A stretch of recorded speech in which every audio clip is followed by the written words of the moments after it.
Greg Russell, NBC Detroit. Hey, Kelsey, how Greg. are you? I'm good. How's it going, man? Good to see you. Good. Likewise. And got to tell you, I enjoyed the movie, like I'm quite sure a lot of other folks have been telling you, because it's inspirational in so many ways. Because, like with your character, Chuck Smith, here's a guy who could have stayed like with the rest of his parishioners and told those darn hippies to hit the road and go out. But I think he, just saw something in everybody and invited everybody in, and that was great. Yeah, absolutely. Chuck is a fascinating guy because, yeah, you're right. He's in that discipline of saying, well, this is the way we are taught to preach. This is what we believe. And then he suddenly has an epiphany where he realizes, oh, wait a minute, Jesus wouldn't have done this. Jesus wouldn't have closed his doors to these people. He would have said, "You're welcome. Come." And so he takes he takes on the role of Jesus. Hmm. He wears the robes and says, "Come in, come in. Right. I will hold you. I will hold you. I forgive you. I will give you freedom." And it's magic. Absolutely, because I just have to share this with you. It reminded me of a story or something that happened when I was a kid. We always had to wear the, suits, and girls had to wear the dresses to church. There was one day a kid showed up, and I don't know what his family's economic background may have been, but he just had on a shirt and pants, and they sent him home.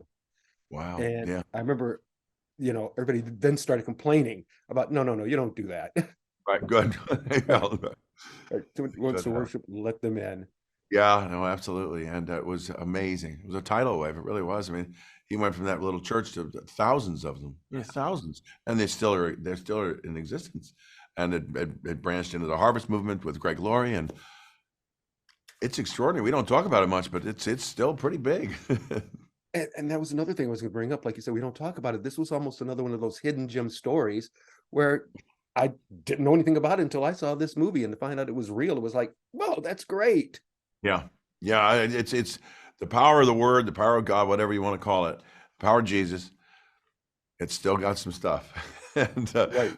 thank goodness it does, because I mean, honestly, it's the only, I know there's a big brouhaha about, the Christians buying some time in the Super Bowl and, ooh, and I thought, well, then they showed all this, rage, all this anger, people at each other. And then it said, forgive your enemies.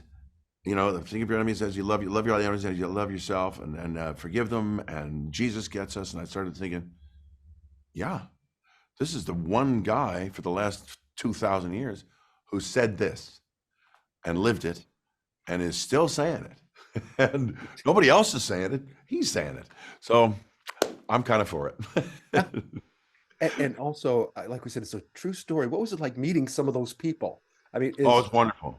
Wonderful. Mhm. Well, Greg Laurie's involved in the film. He was like sort of an advisor on it, and he did give me one tip. He said when we're doing the baptism scene, he said hold their nose.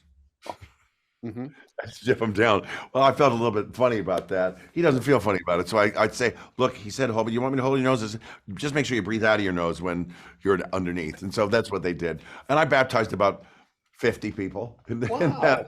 while we were shooting. And I'm not a man of the cloth. I'm not ordained or anything, but it still had that vibe to it, that sense of washing free, washing things away. Don't have to carry it so much anymore. It's off. It's off. You took it off, and you are a child of God, and that was fantastic.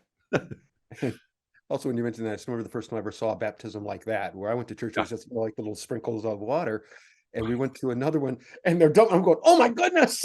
yeah, full immersion. It's pretty tough. I was like, wow, yeah, it's dramatic.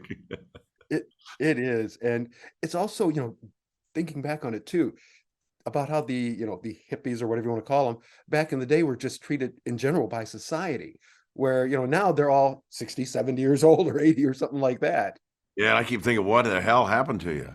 I mean, you were looking for love. You were looking for all this communal, wonderful energy, and you had it. What made you give it up? What took it away? I'm still wondering. I've bemoaned this in my own experience the last couple of years with lockdowns and everything. I said, what happened to us? We're talking to each other about misinformation, and I'm going to put you in jail if you don't do what I tell you to.